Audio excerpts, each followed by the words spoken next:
Ani Putu Nadia Jayanti, Gusti Nguradita Pratama, Ibu Duda Pranafa, Ibu Hidita Maharani, Wayasa Diantara. Oke teman-teman, di kesempatan kali ini kelompok 3 akan menjelaskan mengenai kekongruenan dan juga kesebangunan. Simak video berikut ya. Hey teman-teman, apa yang sedang kalian lakukan? Kami sedang membandingkan apakah aku dan adikku itu kongruen atau tidak. Wah, lalu apakah kamu sudah bisa membandingkannya? Sudah, aku kira karena aku dan adikku sama-sama penggaris, jadi kami kongruen. Tetapi aku rasa kamu dan adikmu tidak kongruen. Aku perhatikan ya, meski bentuk kalian sama, tapi ukuran kalian berbeda. Bagaimana kamu bisa berpikir seperti itu? Baik, biar aku bantu jelaskan. Dua benda dikatakan kongruen jika keduanya memiliki bentuk dan ukuran yang sama.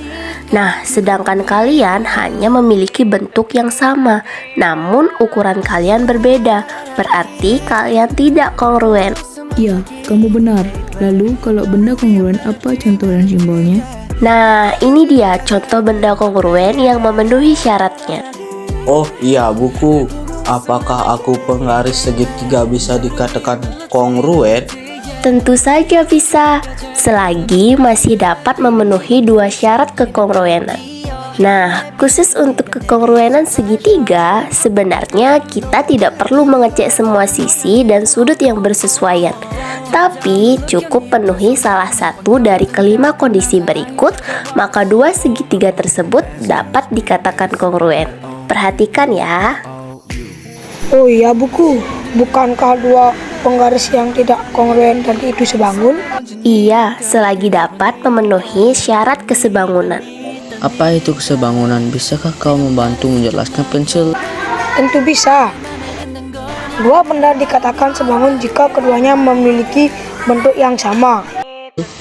Terus, kalau benda tidak sebangun, apa contohnya? Contohnya ada pada penggaris di bawah ini. Dia tidak akan dikatakan sebangun karena bentuknya berbeda dan ukurannya tidak sama. Nah, sekarang amati tabel ini ya, agar kalian lebih mengerti tentang kekongruenan dan juga kesebangunan. Setelah memahami materi, ayo kita coba contoh soal. Let's go! Misalnya, ada dua pas foto nih, yaitu pas foto A berukuran 2 cm kali 3 cm sama pas foto B yang berukuran 2 cm kali 6 cm. Nah, sekarang kita akan cek apakah kedua foto ini sebangun atau tidak. Kalau dilihat bentuk fotonya kan sudah sama-sama persegi panjang. Tapi kita akan coba cek lebih spesifik lagi. Yang pertama, cek sudut-sudut yang bersesuaian. Semua sudutnya sudah pasti sudut siku-siku kan? Berarti syarat pertama terpenuhi. Oke, sekarang adalah perbandingan sisi-sisi yang bersesuaian. Harus sama. Berarti perbandingan panjang dengan panjang apakah sama dengan perbandingan lebar dengan lebar? Panjang A banding panjang B sama dengan 2 banding 4. Kan kalau disederhanakan sama-sama dibagi 2, jadinya 1 banding 2 kan? Selanjutnya lebar A dibanding lebar B sama dengan 3 banding 6. Disederhanakan sama-sama dibagi 3, hasilnya 1 banding 2 juga kan? Nah, karena perbandingannya sama, maka dapat disimpulkan bahwa kedua foto tersebut sebangun. Nah, ada satu contoh soal lagi nih tentang analisis kesalahan. Coba perhatikan ya. Kedua bangun di samping mempunyai 4 sisi dan sisi-sisi yang bersesuaian sama panjang. Jadi, kedua bangun tersebut kongruen. Ada yang bisa tidak memperbaiki pernyataan yang salah? Biar aku bantu menjawab. Jadi, dua bangun itu tidak kongruen karena tidak sama bentuknya.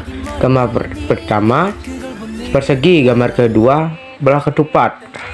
Nah, betul sekali. Sisinya memang udah sama semua, tapi sudutnya kan belum tentu sama. Kalau di persegi, sudutnya kan udah pasti siku-siku semua. Sedangkan di belah ketupat, udah pasti bukan siku-siku kan? Berarti sudut yang dipersegi berbeda dengan sudut yang dibelah ketupat, sehingga kedua bangun tersebut tidak kongruen. Atau kalimatnya bisa kita ubah seperti ini.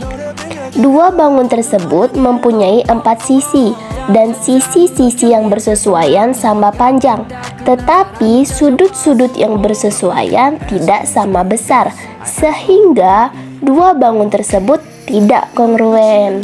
Baik, sekian presentasi dan video dari kami. Mohon maaf jika ada kesalahan. Kami tutup dengan para pesan. Om Santi Santi Santi Om. Bye bye.